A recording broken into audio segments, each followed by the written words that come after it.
السلام عليكم ورحمة الله تعالى وبركاته. بسم الله الرحمن الرحيم. الحمد لله والصلاة والسلام على أشرف المخلوقين وعلى آله وصحبه أجمعين أما بعد. പിന്നെ കഴിഞ്ഞ ക്ലാസ്സിൽ നമ്മൾ പാഠം get in to know plants എന്നുള്ള ചെടികളെ കുറിച്ചുള്ള പഠനമായിരുന്നു അല്ലേ. അതിൽ നമ്മൾ അതിൻ്റെ വേര്, അതിൻ്റെ തണ്ട്, അതേപോലെ തന്നെ അതിൻ്റെ ഇല, അതിലുള്ള ഓരോ ഘടകങ്ങളെക്കുറിച്ചും മറ്റു കാര്യങ്ങളും നമ്മൾ വിശദമായിട്ട് പഠിച്ചു കഴിഞ്ഞു. ഇനി പറയാനുള്ളത് ലൈറ്റ് ഷാഡോ റിഫ്ലക്ഷനാണ്. അതായത് നമ്മുടെ ലൈറ്റ്, അതിൻ്റെ റിഫ്ലക്ഷൻ, അത് ഏത് രീതിയിലാണ് പോവുക, നേരെ സ്ട്രൈറ്റ് ആയിട്ടാണോ പോവുക അല്ലെങ്കിൽ വളഞ്ഞിട്ടാണോ പോവുക, ആ ഒരു കാര്യമാണ് നമുക്ക് അതിൻ്റെ ഷാഡോ, അതേപോലെ തന്നെ ലൈറ്റിൻ്റെ ഷാഡോ എങ്ങനെയാണ് രൂപപ്പെടുന്നത്, ഏത് കോലത്തിലാണ് ഉണ്ടാവുക എന്നുള്ളതാണ് നമുക്ക് പറയാനുള്ളത്. നോക്കാം. ആദ്യത്തെ നോക്കാം, ലൈറ്റ് പറഞ്ഞാൽ എന്താണ്? Light is A form of energy. Light എന്ന് പറഞ്ഞത് ഒരു എനർജിയാൽ രൂപപ്പെടുന്ന ഒരു സാധനമാണ്. വിച്ച് ഹെൽപ്പ് അസ്, അത് നമ്മളെ സഹായിക്കുന്നു. എന്തിന്? ഇൻ സീയിങ് ഒബ്ജക്ട്സ്, ഈ വസ്തുക്കളെ കാണാൻ നമ്മളെ ലൈറ്റ് സഹായിക്കുന്നു. വെൻ ലൈറ്റ് ഫോൾസ്, ഒരു ലൈറ്റ് വീഴുന്ന സമയത്ത്, ഓൺ ആൻ ഒബ്ജക്റ്റ്, ഒരു ഒബ്ജക്റ്റിൻ്റെ മേലെ ലൈറ്റ് വീഴുന്ന സമയത്ത്, സം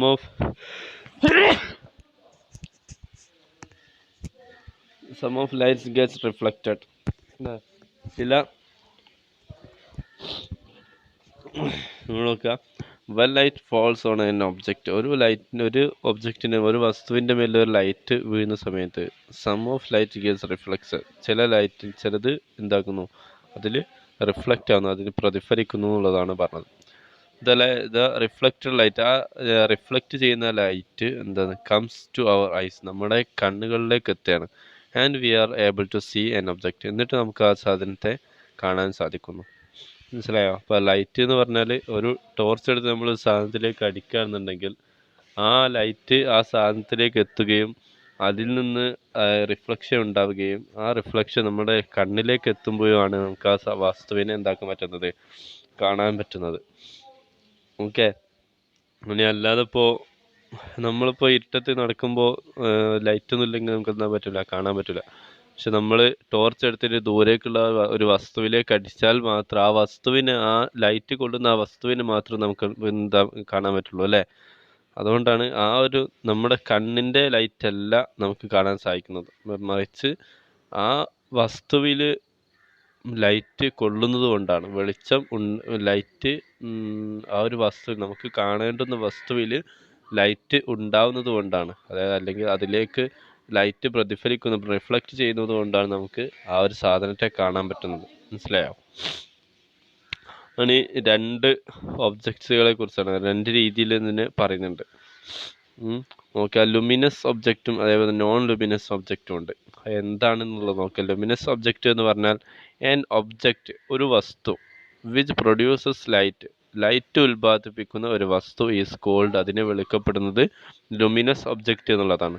അതായത് അതിൽ നിന്നും ലൈറ്റ് ഉണ്ടാവും, ആ വസ്തുവിൽ നിന്നും ലൈറ്റ് ഉണ്ടാവും. അങ്ങനത്തെ ലൈറ്റുള്ള വസ്തുവിനെ നമുക്ക് എന്ത് പറയാം? ലുമിനസ് ഒബ്ജക്റ്റ് ആണെന്ന് പറയാം. അതിന് ഉദാഹരണമാണ് സണ്ണ്, സൂര്യൻ, ബൾബ് അല്ലേ. സൂര്യനായാലും ബൾബായാലും അതിനാരും വേറെ ആരും പ്രകാശം കൊടുക്കേണ്ട ആവശ്യമില്ല. അത് സ്വയം എന്താക്കുന്നതാണ്? ജ്വലിക്കുന്നതാണ്, കത്തുന്നതാണ്. സ്വയം കത്തുന്നതിനാണ് എന്ത് പറയാ? ലുമിനസ് ഒബ്ജക്റ്റ് എന്ന് പറയാം. കത്തുന്ന തീയല്ല, പ്രകാശം. ഓക്കെ. തീയൊക്കെ നമുക്ക് അതിൽ എന്താക്കാൻ തീയും നമുക്ക് അതിന് ഈ ലുമിനസ് ഒബ്ജക്റ്റിനെ ഒരു ഉദാഹരണം പറയാം അല്ലെ. തീ സ്വയം എന്താക്കാണ്? പ്രകാശം തരുന്നില്ലേ. അത് സ്വയം എന്താക്കുന്നുണ്ട്? ലൈറ്റ് ഉൽപ്പാദിപ്പിക്കുന്നുണ്ട്. അതേപോലെ തന്നെ ഇനി നോൺ ലുമിനസ് ഒബ്ജക്റ്റ് ആണ്. അപ്പോൾ അതിൻ്റെ ലുമിനസ് ഒബ്ജക്റ്റിൻ്റെ നേരെ ഓപ്പോസിറ്റ് ആയിരിക്കുന്നത് നോൺ ലുമിനസ് ഒബ്ജക്റ്റ്, അതായത് ലൈറ്റ് ഉൽപ്പാദിപ്പിക്കാത്ത വസ്തു അല്ലേ. നോക്കുക, ആൻ ഒബ്ജക്റ്റ്, ഒരു വസ്തു, വിച്ച് ഡസ് നോട്ട് പ്രൊഡ്യൂസ്, അത് ഉൽപ്പാദിപ്പിക്കുന്നില്ല ലൈറ്റ് ഉൽപ്പാദിപ്പിക്കാത്ത വസ്തുവിനാണ് എന്ത് പറയുക? ഈസ് കോൾഡ്, അതിനെ വിളിക്കപ്പെടുന്നു നോൺ ലുമിനസ് ഒബ്ജക്റ്റ് എന്നാണ് അതിന് വിളിക്കുന്നത്. അതിൻ്റെ ഉദാഹരണം മൂണ് അല്ലേ, ചന്ദ്രൻ. അതുപോലെ തന്നെ നമ്മൾ സാധാരണ നമ്മളെ കാഴ്ച മുമ്പിൽ നമ്മുടെ കണ്ണിന് മുമ്പിൽ കാണുന്ന സാധാ വസ്തുക്കളൊക്കെ ഒരുപാട് വസ്തുക്കളുണ്ട് അല്ലേ. അപ്പോൾ സൂര്യൻ എന്താണ്? സ്വയം ലൈറ്റ് ഉൽപ്പാദിപ്പിക്കുന്നുണ്ട്. സൂര്യൻ്റെ പ്രകാശമാണ് നമുക്ക് പകല് കിട്ടുന്നത് അല്ലേ. അപ്പോൾ അതിനെ ലുമിനസ് ഒബ്ജക്റ്റ് എന്നാണ് സൂര്യനെ കുറിച്ചൊക്കെ നമ്മൾ പറയാൻ പറ്റുക. ചന്ദ്രന് അതിന് സ്വയമായിട്ട് അതിന് എന്തില്ല, ലൈറ്റ് ഇല്ല.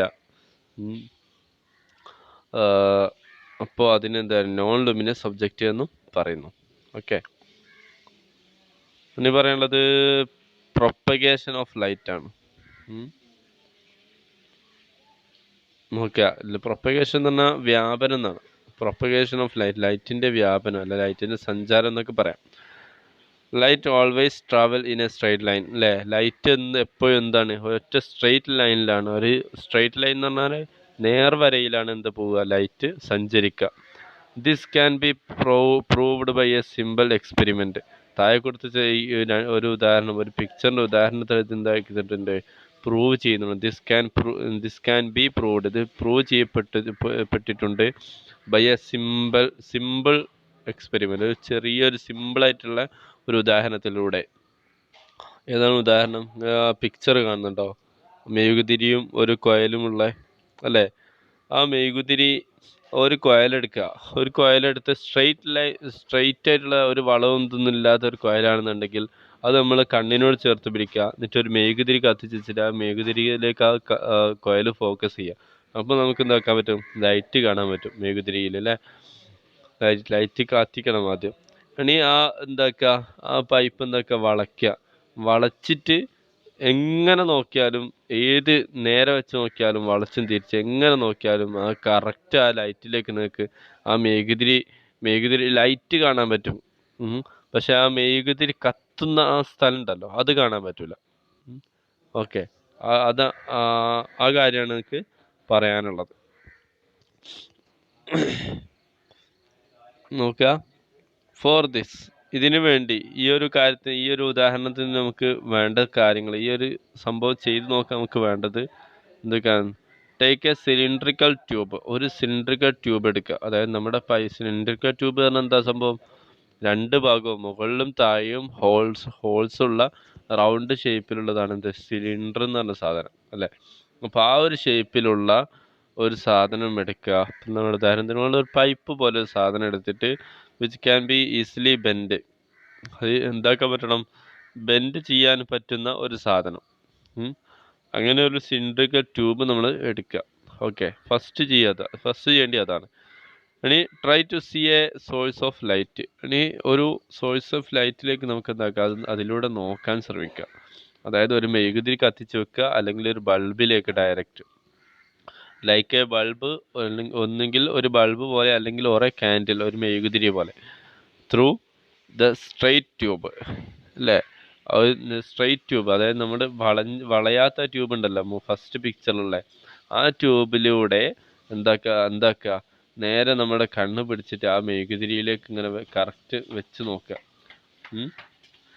ഓക്കെ, അതാണ് രണ്ടാമത്തെ പോയിന്റ് പറഞ്ഞത്. മൂന്നാമത്തത്, once the tube is bend at some angle, കുറച്ചൊന്ന് ആ രണ്ടാമത്തെ പിക്ചറിൽ കാണുന്നത് പോലെ ആ ട്യൂബ് ഒന്ന് വളച്ചു നോക്കുക.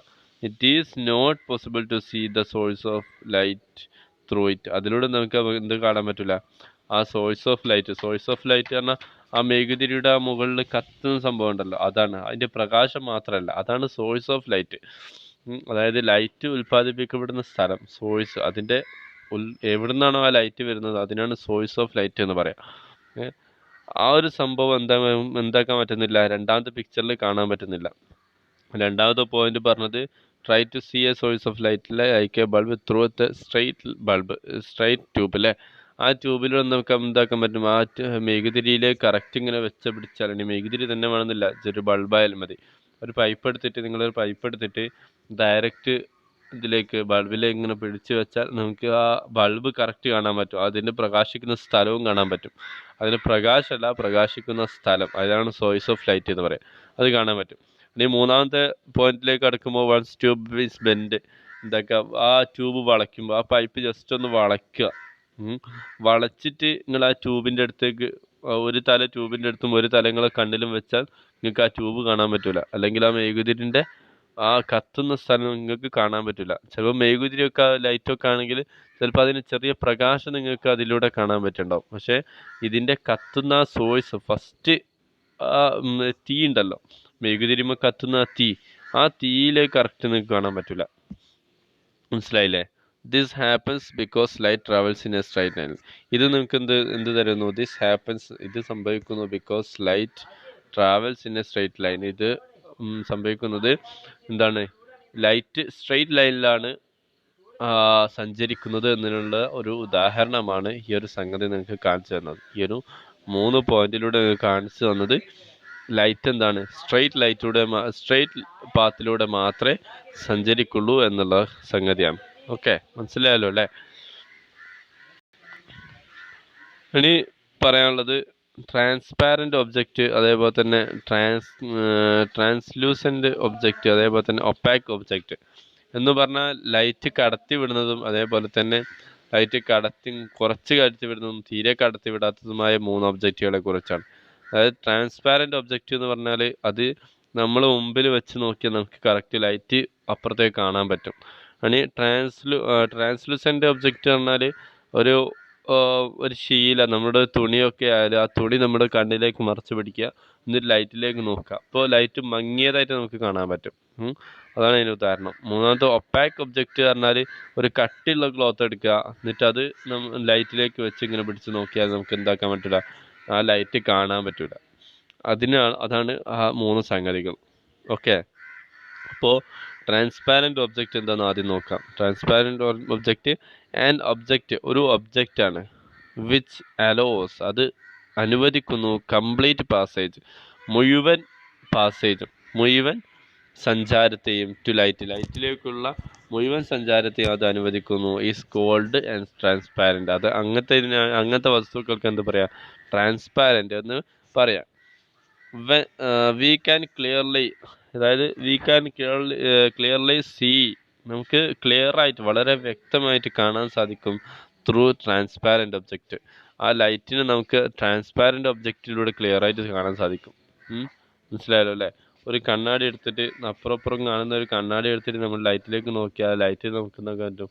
ക്ലിയർ ആയിട്ടും വളരെ കുറച്ചും കൂടുതൽ ലൈറ്റ് ഉണ്ടാവും, അതുപോലെ നമുക്ക് കാണാൻ പറ്റും. അപ്പോൾ അതിന് ട്രാൻസ്പാരന്റ് ഒബ്ജക്റ്റ് എന്നാണ് പറയാം. ഇനി ട്രാൻസ്ലൂസന്റ് ഒബ്ജക്റ്റ് പറഞ്ഞാൽ ഒരു വസ്തുവാണ് വിച്ച് അലോസ് പാർഷ്യൽ പാസേജ്, കുറച്ചേ അതിന് സഞ്ചാരം കൊടുക്കുള്ളൂ. ഈ ലൈറ്റിൻ്റെ സഞ്ചാരം ചെറുതായിട്ട് അതിന് കൊടുക്കാൻ പറ്റുള്ളൂ. അതാണ് പാർഷ്യൽ എന്ന് പറഞ്ഞാൽ ഭാഗികമായിട്ടുള്ള സഞ്ചാരമാണ് അതിലുണ്ടാവുക ടു ലൈറ്റിലേക്കുള്ള. ഈ സ്കോൾഡ് അതിനെ വിളിക്കപ്പെടുന്നത് ട്രാൻസ്ലൂസന്റ് ഒബ്ജക്റ്റ് എന്നാണ്.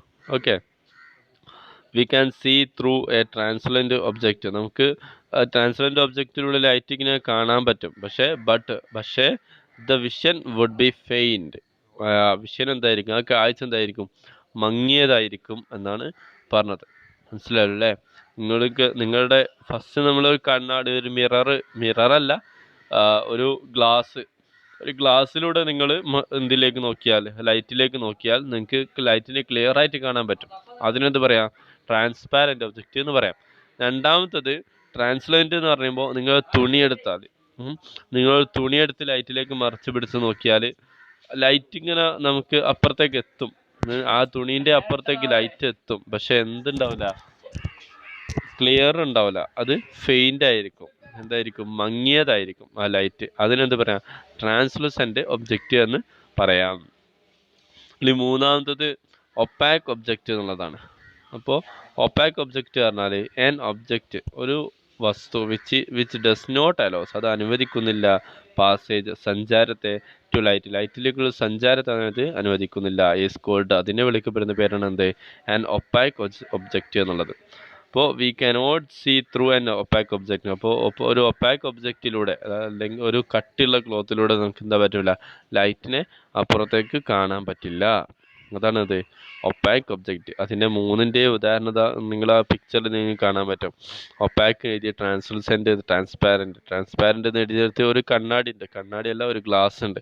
ട്രാൻസ്ലൂസെൻ്റ് എന്ന് എഴുതിയ ഭാഗത്ത് നിന്നുണ്ട് ഒരു ചെറിയൊരു കർട്ടൻ അല്ലേ, ഒരു കട്ടില്ലാത്തൊരു കർട്ടൻ, ഒരു തുണിയുണ്ട്. ഒപ്പാക്ക് എഴുതിയെടുത്ത് കട്ടിയുള്ള നല്ല നിറത്തിലുള്ള ഒരു തുണിയുണ്ട്. അപ്പോൾ ഇത് 3ആണ് അതിൻ്റെ ഉദാഹരണം. മനസ്സിലായല്ലോ അല്ലേ? ട്രാൻസ്പാരൻ്റ് പറഞ്ഞാൽ ലൈറ്റ് നമുക്ക് ക്ലിയർ ആയിട്ട് കാണാൻ പറ്റും. ട്രാൻസ്ലൂസെൻ്റ് പറഞ്ഞാൽ കുറച്ച് മങ്ങിയതായിട്ടേ കാണാൻ പറ്റുള്ളൂ. ഒപ്പാക്ക് എന്ന് പറഞ്ഞാൽ അതിനെ തീരെ കാണാൻ പറ്റുന്നില്ല. അങ്ങനത്തെ വസ്തുക്കൾക്കാണ് ഈ 3 പേരും പറയാ. ഓക്കെ അല്ലേ? അപ്പോൾ അത് നമ്മൾ പഠിച്ചു. പിന്നെ ലൈറ്റിൻ്റെ റിഫ്ലക്ഷൻ പഠിച്ചു. സ്ട്രൈറ്റ് ലൈന് എങ്ങനെയാണ് ഇതിൻ്റെ സ്ട്രൈറ്റ് പാത്ത് ആണെന്ന് പരീക്ഷിക്കുക എന്നുള്ളത് നമ്മൾ പറഞ്ഞു. ഒരു മെഴുകുതിരി എടുക്കുക, അതിനെ കത്തിക്കുക, ഒരു പൈപ്പ് എടുക്കുക, പൈപ്പിലൂടെ മെഴുകുതിരിയിലേക്ക് നോക്കുമ്പോൾ കറക്റ്റ് ആ മെഴുകുതിരിയിലേക്ക് കാണുന്നത് അതിൻ്റെ സ്ട്രൈറ്റ് പാത്തിലാണ് എന്തുണ്ടാവുക, സഞ്ചാരം ഉണ്ടാകുന്നത് തെളിവാണ്. ഇനി മറുപുറം അതിനെ വളച്ചു വെച്ചാൽ എന്താ പറ്റൂല, ആ ലൈറ്റിൽ നിങ്ങൾക്ക് കാണാൻ പറ്റില്ല. ഈ 2 കാര്യങ്ങളാണ് ഇൻഷാ അല്ലാഹ് പറഞ്ഞത്. പിന്നെ അതേപോലെ തന്നെ ലുമിനസ് ഒബ്ജക്റ്റും നോൺ ലുമിനസ് ഒബ്ജക്റ്റും അല്ലേ, സ്വയം പ്രകാശിക്കുന്നതും പ്രകാശിക്കാത്തതും ഏതൊക്കെയാണ്? ഒന്ന് സണ്ണ്, സൂര്യനാകുമ്പോൾ ലുമിനസ് ആണ്, മൂണാകുമ്പോൾ നോൺ ലുമിനസ് ആണ്. ഓക്കെ അല്ലേ ഇൻഷാ അല്ലാഹ്? അപ്പോൾ ബാക്കി അതിൻ്റെ ചില കാര്യങ്ങളിവിടെ ഉണ്ട്. സ്ട്രക്ചർ ഓഫ് പിൻ ഹോൾ ക്യാമറാസും അതേപോലെ തന്നെ ഫോർമേഷൻ ഓഫ് ഷാഡോ, ഈ 2 ഭാഗങ്ങളുടെ ഇൻഷാ അല്ലാഹ് നമുക്ക് അടുത്ത ക്ലാസ്സിൽ എടുക്കാം. ഓക്കെ, അസ്സലാമു അലൈക്കും വറഹ്മത്തുള്ളാഹി തആല വബറകാതുഹു.